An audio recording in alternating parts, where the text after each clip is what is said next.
鸿海创办人郭台铭洪也讲，要用真歹听、有性别歧视的话批评总统蔡英文。郭台铭是无回应，敢若讲台湾的政治唔免为着这款小事高高甜。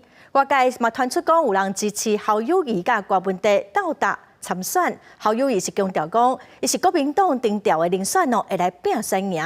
副总统赖清德早起出席一场少年人的活动，伊是鼓励少年人爱行入国际，这会对台湾的发展会有帮助。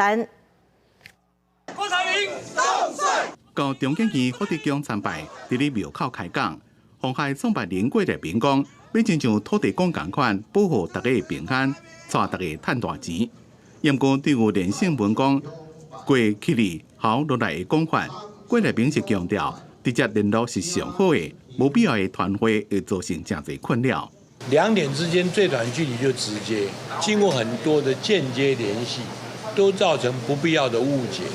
民众党的郭文哲伫这群无公开行程，因过几工前甲郭台铭共台活动时阵，只敢若简单的握手而已。郭台铭是讲，就是郭文哲迄天会坐来食饭，就当约时间好好谈，未放弃整合的空间。但是郭台铭批评错党党嘅收视女性的言论，最近也引起注意。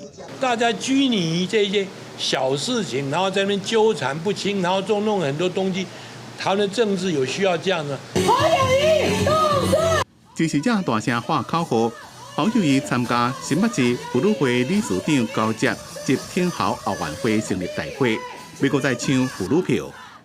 对外界提出后瓜配，侯友宜是强调，家己的态度无改变，会坚定团结胜选。从以前到现在，我就是国民党总统征召的候选人，我也坚定我自己的步伐跟信念，团结所有人的力量，让我们赢得胜选。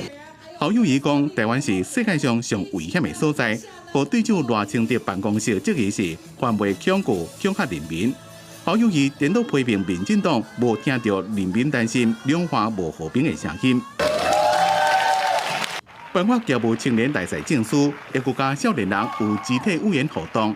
民进党赖清德参加侨委会活动，讲和少年人行入国际，对台湾的发展正重要。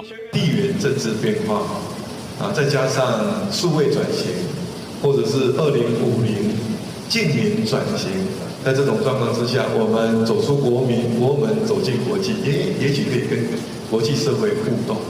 赖清德勉励少年人爱吸取国外经验优点，也爱透过宗教、科学文化交流来行销台湾。